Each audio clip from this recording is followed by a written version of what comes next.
Hello and welcome to another impromptu episode of the transfer show for Anfield Index. I'm Trev Downey. I'm here in my field in beautiful rural Ireland. I'm joined, of course, by Mr. Dave Davis to discuss the latest breaking news and all the different sort of funny little webs that are getting woven around the various transfer stories.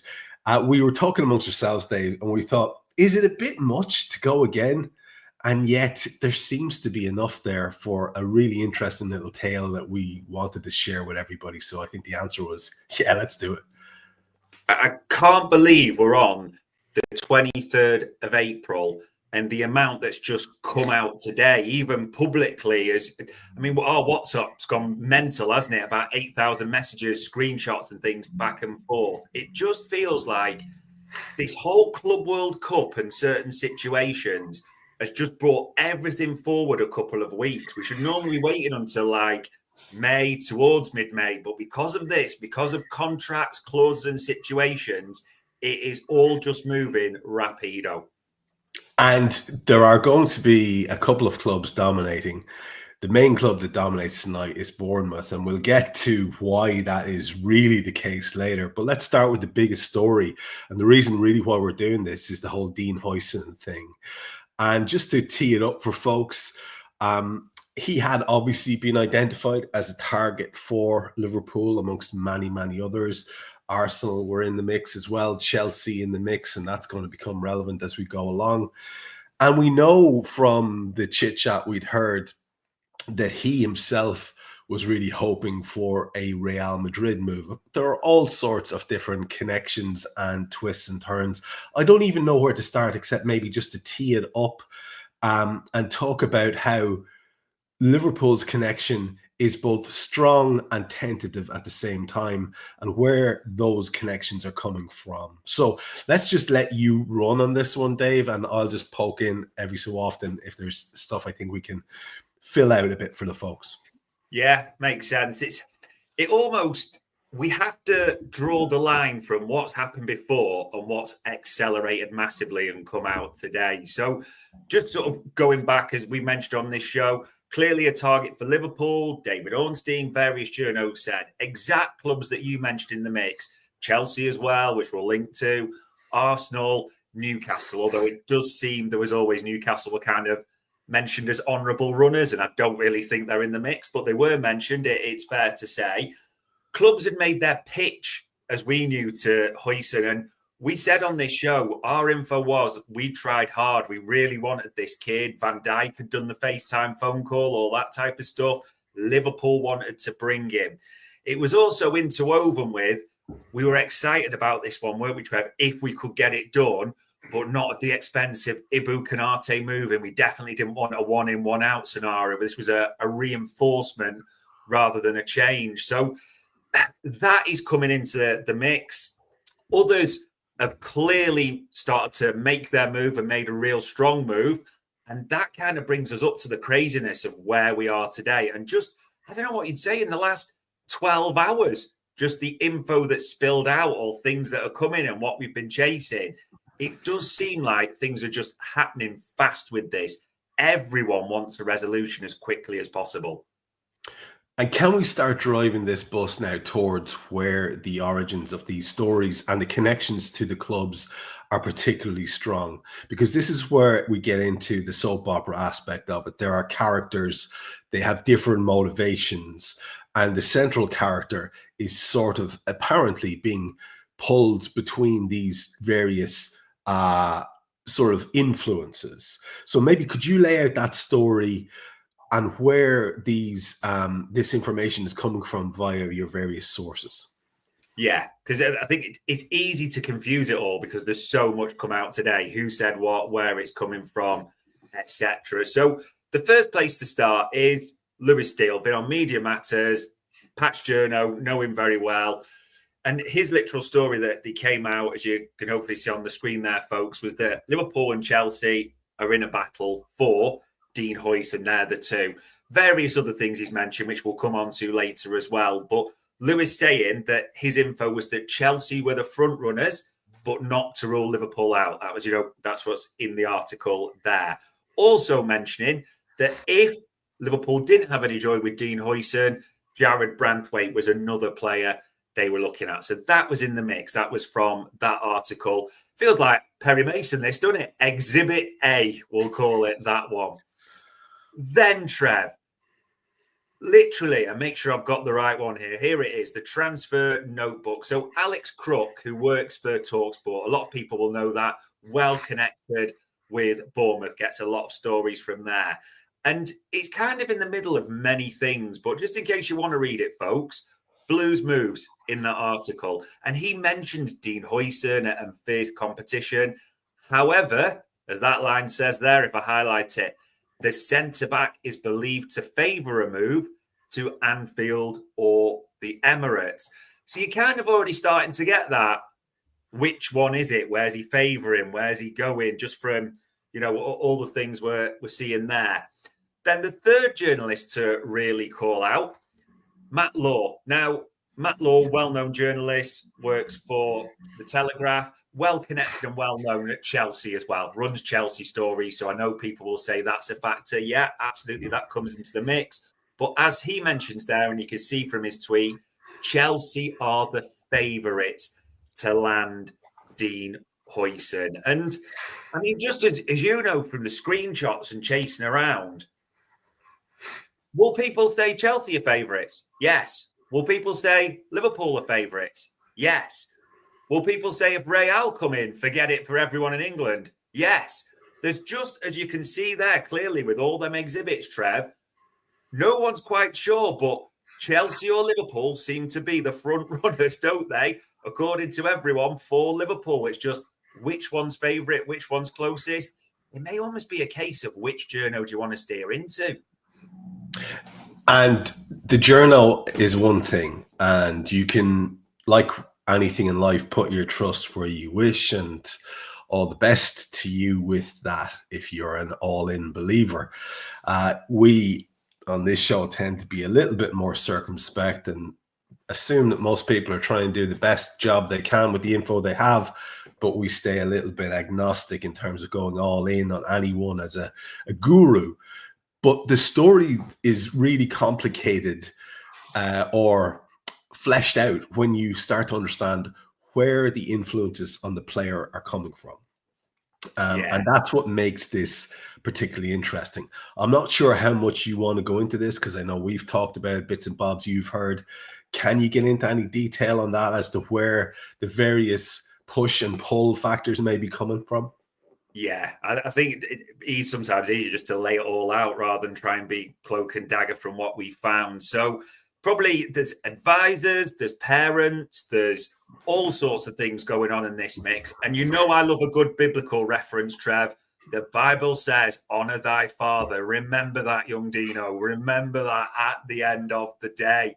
So what are we talking about? Well, the first character up, some may have heard the name or seen it on social media, Ali Barat. And I think I'm getting that name wrong. I could well be pronouncing it wrong. But an advisor for the Huijsen family, the player and Papa Huijsen as well, helping guide him and Dean's career. Why are we mentioning that character? Some may have seen it. A lot of connections with Chelsea. An awful lot of connections with Chelsea, especially in terms of deals done. Players that have gone there, even like Caicedo's been mentioned and referenced, quite a few of their transfers. But also, and I'm probably pronouncing this name wrong, well intertwined in a business level with Bagali, one of the Chelsea owners, Sweeney Todd's partner, as it were. So if you think about just that on the level, he'll be encouraging Dean Huijsen to go to Chelsea because he'll know there's a fat bag of cash coming to him, won't he, if he does that and keeps that business relationship sweet. There's obvious interest there as well, Trevor. A little bit of extra on that, they're even finding out in the last couple of hours. Chelsea are known in media circles to massage their wage release figures. Some people have you believe that Reece James is the highest earner and he's only on 200 grand a week, and that Caicedo only signed for about 125, 150 to go there ahead of us. Like, there's a reason this club makes £1 billion operating loss, yeah? And it's not paying people in chalk ices, moon pies and penny whistles, is it? It's big wages, it's big fees. So the info on that is if Dean does go to Chelsea, he will be handsomely rewarded. So, for storyline's sake, we'll call that side the baddies because it's just easier. Yeah. On the good side, the one we like, we kind of said the other day, he could be a bit loud, Papa Huijsen, and he was making comments a bit like Papa Diaz and Papa McAllister, and we don't always like the loud dads that way, but could well be crucial for us in this because all the info that we've got from digging, and as you know, you've seen it all, Papa Huijsen sees Dean, if he's staying in the Premier League, Liverpool is his best avenue in terms of the project and how he will be developed there. Also, in terms of, important to say, not locked into a 55-year contract or something crazy, as we know, with that element as well. So that all comes into the mix at the same time. The only other things to say is clauses could be important in this, as one journo's sort of mentioned. Liverpool, as you know, Trev, don't like clauses. We don't put clauses in contracts. We avoid them at all types of things. It wouldn't surprise you, as a lot of journalists are starting to wonder, if Chelsea would agree to some sort of Real clause, because that's ultimately where Papa Huijsen and Dean would love to end up. That is the aspiration. You can't mince it at all. I don't think there's any doubt about that. So there's now just, it feels like, push and pull. But the one thing that's becoming clear is, from all the stories, all our info, and whether it's Barrett Ali pushing it, whether it's Papa Huijsen, it does feel largely, doesn't it, like Chelsea versus Liverpool again in another transfer in the summer window early again. And if you think of the last few ones like Lavia and Caicedo, it's will we get beat again? So we'll just have to see what happens with all this. But yeah, just a crazy sort of 24 hours with all this info coming out. From a pure soap opera point of view, you set it up lovely there, because that is the reality of it. We're looking and seeing, are we going to get our arse handed to us again in a straight competition?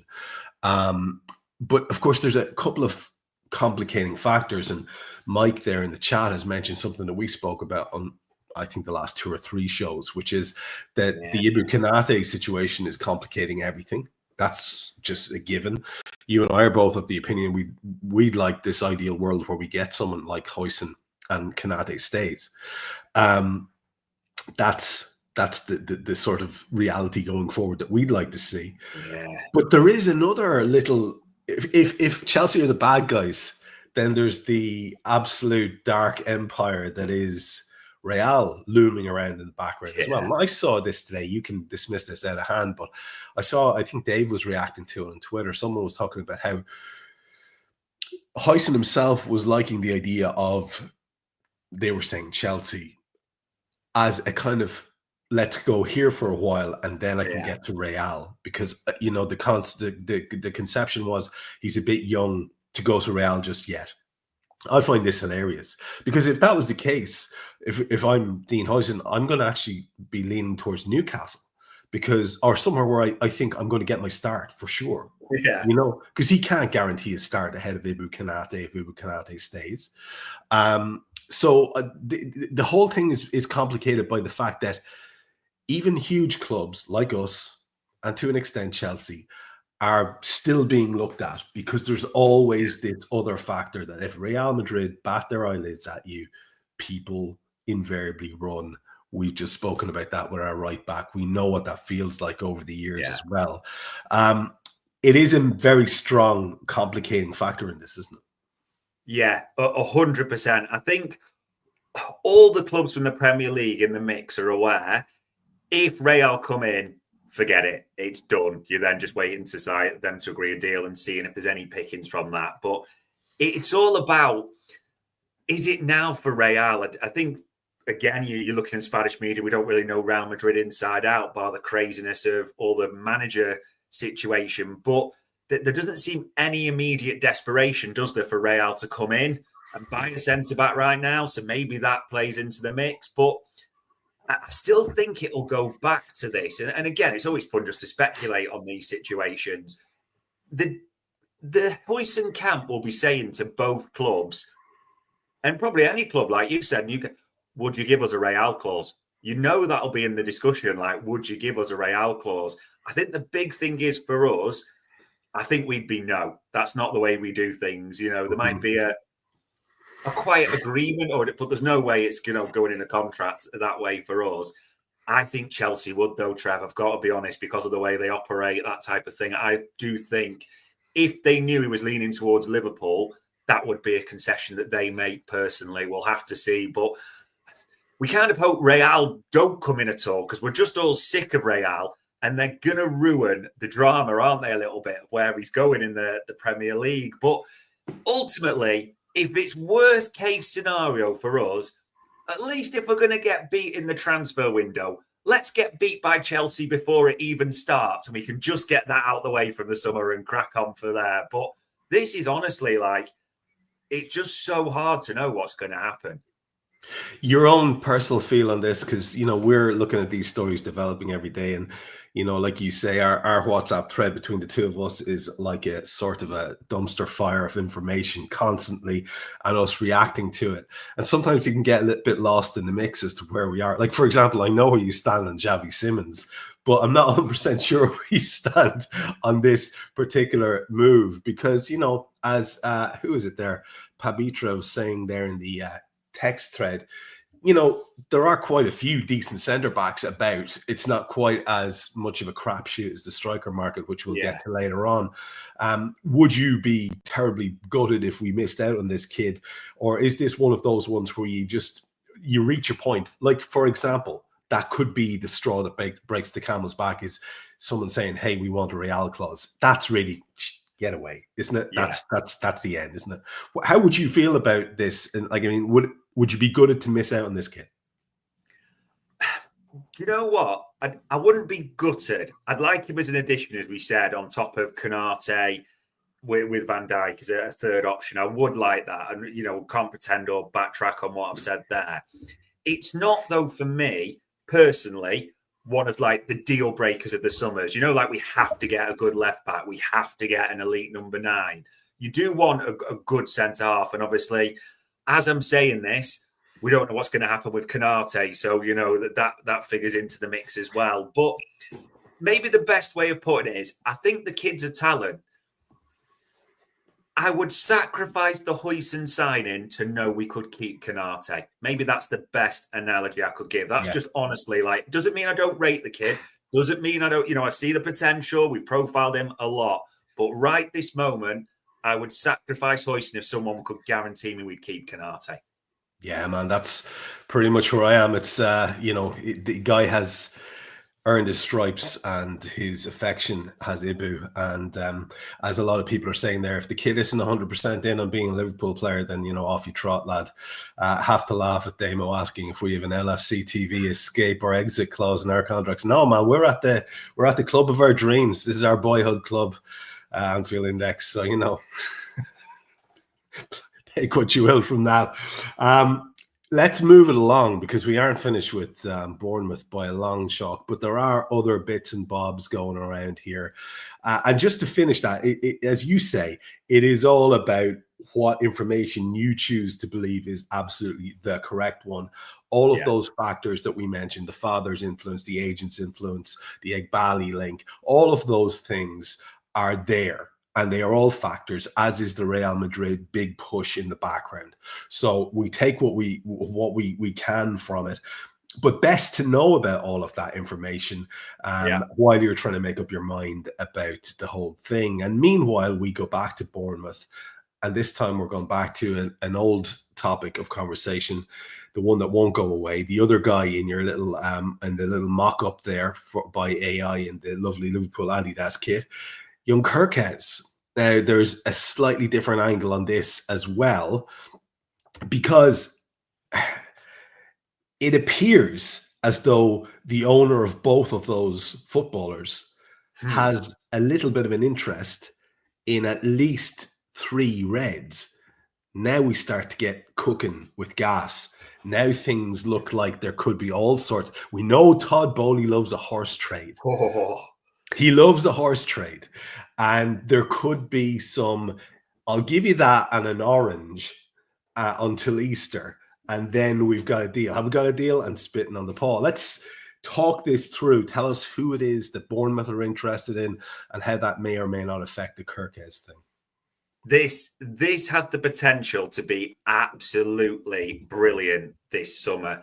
Not since the days of Harry Redknapp and his wheeler dealing have we seen these types of links with Bournemouth, Trev. And could you imagine if this summer, with all these links, if we got Richard Hughes in his Range Rover with his window down, arm leaning out the car, talking about like moves, and it's got all the sort of characteristics in this. So, I mean, the world and his wife knows about Milos Kerkez and Liverpool's interest. I don't think that's any doubt at all. But as Lewis Steele also mentioned in his column today, Kerkez seems more clear. He phrased it, the top target for Liverpool. You know, so it seems to be like now, we said the other day, didn't we? All the other left-back links seem to be drying up, and it seems to be all in on Kerkez. It really does in that regard. Others have tweeted today about Liverpool being the front runners. It's unlikely Manchester City are going to make a move at this stage. Now, to expand on this even further, Trev, from sort of chasing it, because the stories about Real are in the mix and Manchester City in the mix. When you speak to different journos on this, they're saying nonsense. It's just talk to kind of drum up a bit of like, prize competition, that Real are absolutely not in the mix for Milos Kerkez. They've got Alaba. They've got Ferland Mendy, who they've renewed. Milos Kerkez is not going to Real Madrid. Also, we've talked about Manchester City and how they're looking at ones like Destiny Udogie and other.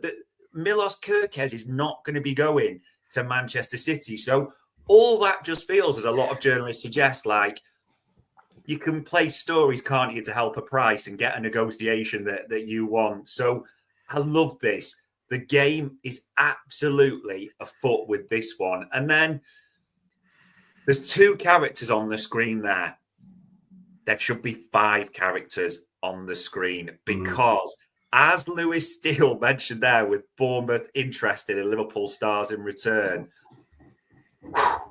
this is like the days of last summer where Edward was putting those supermarket stickers in green, red, pink, in marker pen, like written on the players with everything must go type of thing prices. This is beautiful.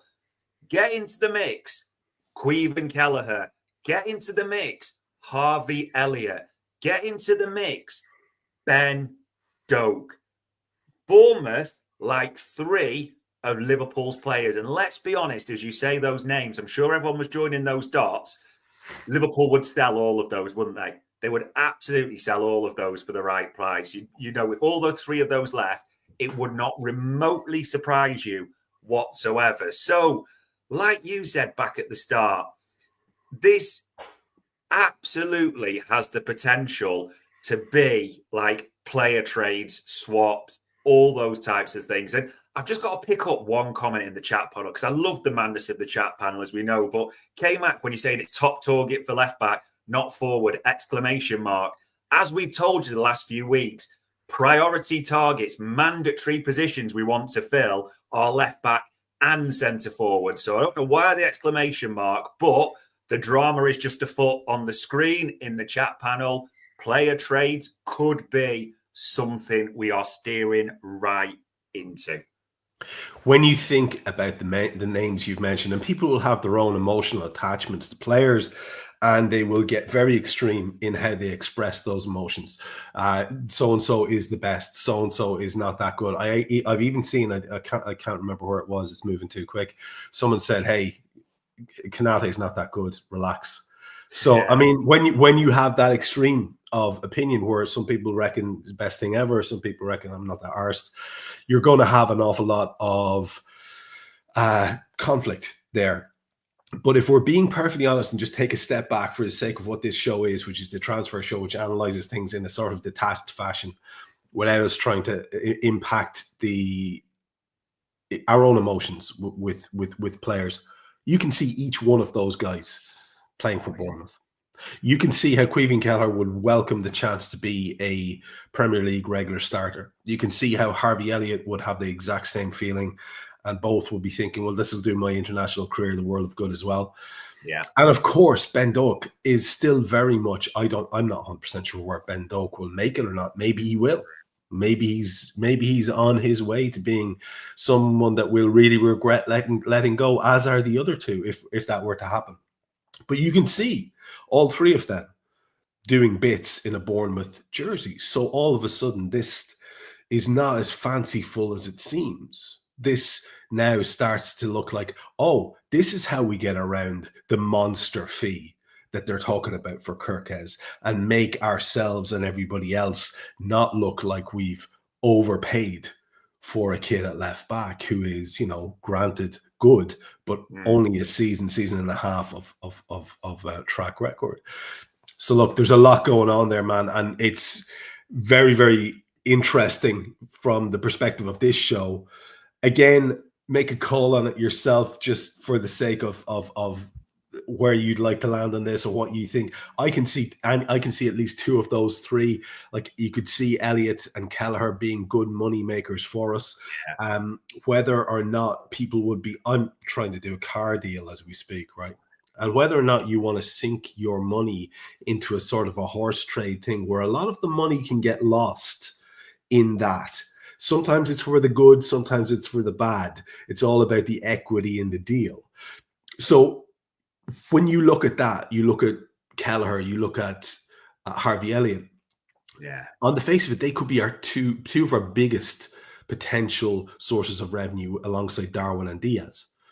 Would you think there'd be sense? Would it make logical sense to see both of them go to a club in some sort of part exchange? Would that be, because it's going to come down to bottom line for our guys, you know that. Yeah, 100%. And we know it's Edwards in charge of sales. He's been sorting that. So, it's the guy you want at the helm, isn't it, for that type of thing. I think Kelleher is the perfect one in this, because the year left on the deal, doesn't want to be there. The club are happy to sell, wants to be number one. Plus, Bournemouth have got Kepa on loan from Chelsea, haven't they, as their current number ones. They're going to want a permanent deal. And actually, I suspect they could probably pay less for Kelleher than Kepa would cost to keep him permanent in that regard. So that's the one for me that I think that could really work for both parties. It's interesting they like Harvey Elliott.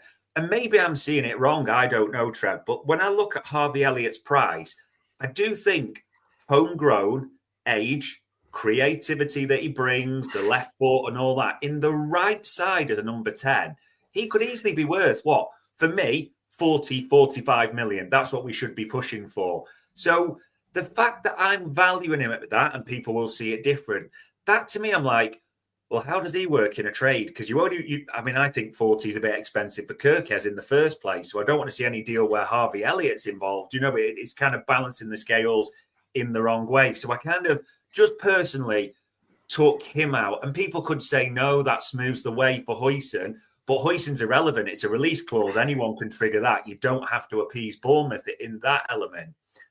The third one is Ben Doak. Liverpool would absolutely sell Ben Doak. They tried to do it. They looked at it in January, didn't they? They turned bids down from Ipswich, Palace. They just didn't get near what that was, what it was wanted. I think they put it as 25. I think Ipswich came in at like 17, 16 and a half from Palace, that type of thing. So you fully expect that to be revisited again. And like you said, I just don't think that Ben Doak has a future at Liverpool. Does it make him a bad player? Just the standard to be in our front line is that high, and I don't think he's going to get the minutes. So that could be the other one. Maybe if it suits all parties and you think Semenyo could move on from Bournemouth, that's an option as well, for that in the same time. But Doak I could see, Kelleher I could see, Elliott doesn't really make any sense to me, that one. No, but, everything's in the mix, as you say, and it's, people have, like I say, very strong feelings about players that they want to see staying or going, and that's always going to be the way. We're just saying what we're hearing is up for grabs are those three, and what's of interest to Bournemouth, what we're hearing are those three. And we know about the others who are of interest to other clubs. So again, we're coming back to that big summer thing. Speaking of probably the biggest influx of cash that Liverpool are likely to get is for their, well, I won't say he was a project. I'll say he was a little bit of a punt in terms of the huge amount of money that was outlaid for him, especially over the course of the full contract. And that's Darwin Nunez. And, you know, we saw him make a somewhat, like a very, very exciting start, the very, very start. Then the first season, maybe not so great. Season 2, I thought there was lots to love. I saw him a couple of times in season 2, and I was really impressed with him, as was everybody else in the ground.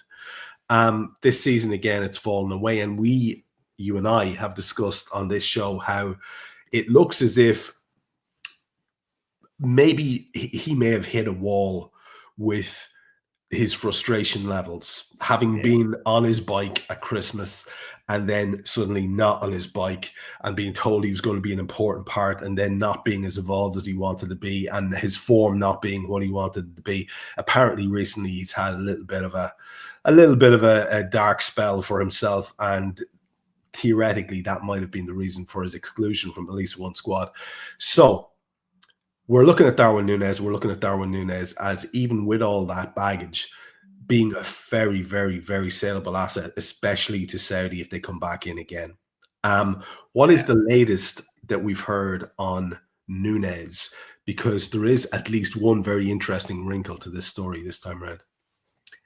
Yeah, I think it's been going on for so long, isn't it? There's an inevitability that he's going to leave. Everyone knows Darwin Nunez is heading for the exit door come the summer. It's all been about when, and it's all been about how is that going to come about. And even as we said the other day, Trev, on the show, there's almost a sadness to it about the rumours that we heard at the training ground, and, you know, not an Arne Slot saying, well, he wasn't necessarily ill, he wasn't necessarily injured, but he left training. And David Lynch on Media Matters said, he said, I was in that embargo for that. And we were all looking at each other like, this doesn't quite sit right or sound right. And you can watch the show if you want, and the clip people, but said, like, a lot of journos were like, not really sure about this. It might be some non-type of thing, but what, you know, whether he's mentally checked out, whether he's mentally struggling, whatever it is, but there's something not right there. It is the ultimate thing. And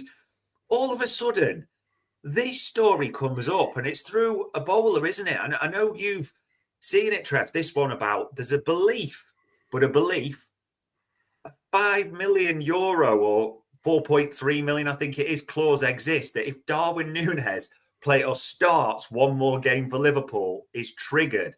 Now, a lot of sites, places have shared this, understandably, but it all comes from the same source, and Portugal that way. We've been trying to dig on this and get any info, like from any, you know, can anyone actually stand this up? Is this definite? Because then you're thinking, well, this could explain a little bit as well, couldn't it, if the club are aware of this? And actually, just in terms of where we are right now, if there is truth in this, why would you start him? He's not an important, you know, we're just being honest, in brutal terms, if the league's practically already won, he's not a player, you know, it would make sense not to pay this money and not to trigger the court clause that way. The only thing to say, and have to be honest, from digging around, as you know, trying to get info on this, there's no UK source we can get to stand this up and say, yeah, we know this is the case. And at the same time, as a few journalists have made the you know, a good and fair point to us, the club are not really going to come out and leak this, are they? They're not going to leak any sort of contractual matters and clauses. That's not the style. That's not the way it's done at all. So, in long story short, it could be true. It is possible, but we cannot tell you. We know that. We cannot say on this show, yeah, absolutely, this is part of the storyline as to why he's not playing. We cannot say that, but it is believable at the same time. So just to reiterate the details of this prospective clause that's being floated by this source, if he plays 60 matches, is that correct?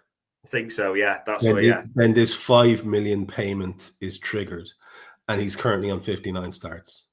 Yeah, well, literally one off. It's crazy, isn't it? So when you put it that way, it might explain a whole hell of a lot in terms of where the lad's head might be, in terms of his involvement and so on and so forth. We saw Klopp persist with Jota when Jota looked like a fella who was after winning a raffle to play for Liverpool. So, I mean, and by the way, that's not saying that Darwin was pulling up trees. He wasn't.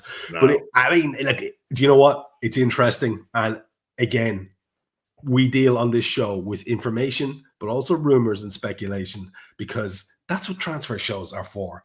So there is another one for you. Hope you enjoyed that.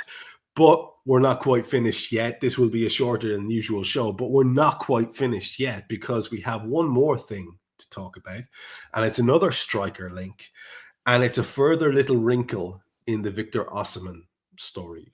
What's this about? This is so interesting when you talk about this player, because we mentioned on shows before, and what nearly so nearly happened in January, but didn't come to fruition for the things that we mentioned.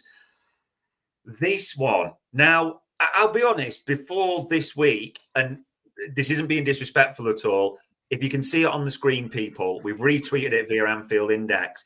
I'd never heard of Bucci Laba, if I'm pronouncing that right. I had no idea. If someone has said that, I have no idea who that is. But a well-known Nigerian football journalist, and important to say, has had interviews and bits with Osimhen a number of times. So that's important to say. And when you speak to various UK journos and different people, because it can easily be like, how have you fallen for this? Like, it's like, no, UK journos and different people we spoke to have said, absolutely, well known, well respected. Like, this is a guy who knows Nigerian football and moves like that inside out. If you can't see it on the screen, there was someone did a tweet with a compilation of Victor Osimhen to replace Nunez low key. And he stated, like, no, it's a massive upgrade. It's not a replace. It's the detail that he's put here, Trev. Liverpool were one of the English teams that are heavily frustrated by Napoli wanting to do the deal at the start of the season. They gave all the access to Chelsea. So they indicating they tried last summer gone. They came back in January 2025. Funny that. Who said that? Talked about that. And I'm 100% sure they will come back in June. Now, granted, a Nigerian football journalist saying that does not mean 100% that Victor Osimhen is going to end up a Liverpool player. Not saying that for one single second. But we talked about Osimhen in June and how close it was. This guy is referencing that, and a few others have at the same time. Osimhen is, I know it's Turkey, but he's banging them in. And I mean banging them in still. He's an elite goal scorer. All the metrics profile that way as well. Other sort of info that we know that he's a physical specimen, Osimhen. Yes, people will talk about AFCON. Yes, people will say about injuries. I understand all that. But one of the reasons we've also got where the analysts like him, physical, big forward, and rapid. We need pace in our attack this summer, don't we, Trev? There's no two ways about it. We've got to get quicker players onto the pitch. And this guy, in terms of sprint speeds, fits the bill that way. So it's weird. When the AFCON schedule came out, I almost thought, should we just dismiss this completely because of the potential to miss it? But as a few journalists also said, Liverpool were happy to have Mane and Salah go. Maybe happy's the wrong word, but they were accepting of Salah and Mane going at the same time. So just this and everything we're hearing around Victor Osimhen, there's a dearth of elite number 9s out there who are gettable, isn't there? Let's be honest, a real limited option of elite number 9s who are gettable. Because of the circumstances, a year left on his Napoli deal, wanting to move on, all the things we mentioned previously about January, I just don't think you can dismiss this right now. Yeah, I mean, it's just, I've been just mesmerized watching that compilation, goal after goal after goal. And of course, you could have done that with Darwin before he came to Liverpool, and you could do that with some of the wonderful goals he has scored for Liverpool.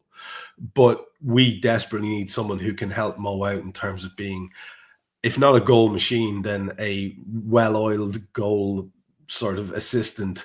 And that is absolutely essential, you would imagine, going forward. You mentioned pace as well through the middle. That would be wonderful to see too.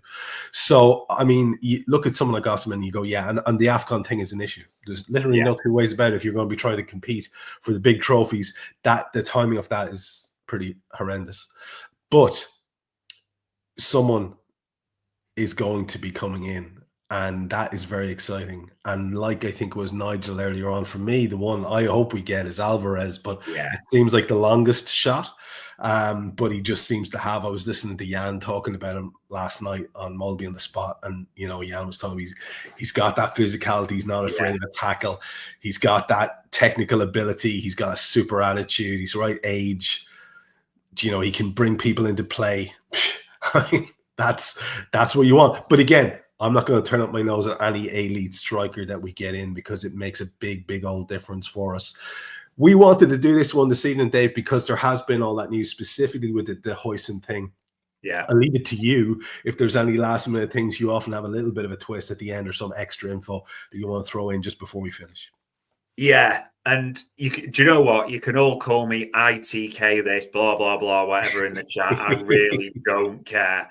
But just the info, as we say, we're getting is, don't be surprised if a couple more names drop during the week. Was one thing what we're going to say. Like, things are accelerating quick, because transfer window number 1 doesn't open in mid-June like it normally does. It opens on the 1st of June. So it's just brought everything forward almost that couple of weeks. Like, if you think about these Huijsen stories, we'd probably start to hear them in mid-May, wouldn't we, as accelerated? But because the window's so quick and coming, it's all moved forward. That is number 1.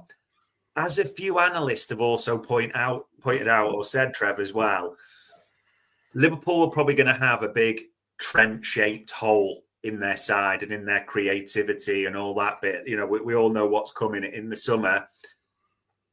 As a lot of analysts point out, though, okay, you might maybe not create as much, but if you have an Osimhen, if you have an Alvarez, you get people who take big chances or don't need as many chances possibly as the ones we've got now. So that might be the way you push the needle back in that sense. So I'm really excited for this summer. I still think it's going to be punctuated by how good is the attacker that supports Mo. Yes, left back.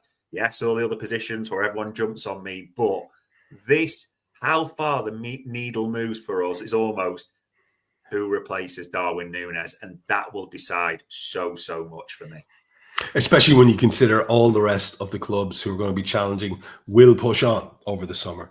City won't do what City did this year again. And you imagine if Arsenal are ever going to have a go, it'll be next season or bust. Same for Chelsea. You imagine them moving on as well, and several other clubs as well. You can see them progressing. So it is going to be about us getting our recruitment right. And Dave, 2 transfer windows, my friend. I mean, we're going to have to get 2 sets of outfits for 2 deadline days, matching ties and, off the shoulder number for me. We've got to get this right. It's exciting. But for a transfer show, probably can't do much better than getting 2 transfer windows. So look, it's all shaping up nicely. According as information comes in, we will, like we did this evening, just do a show on the fly. May not even suit either of our schedules, but we do try to get these things out to you. For all of you who are watching live, lovely to see you in such numbers. That's great. Please tell your pals. And for anyone else who is going to listen on the later run-throughs podcast or the live rerun, whatever it happens to be, or on YouTube, great to have you with us as well. We appreciate your eyes and ears, and from myself and from Dave, for yet another transfer podcast. Take care.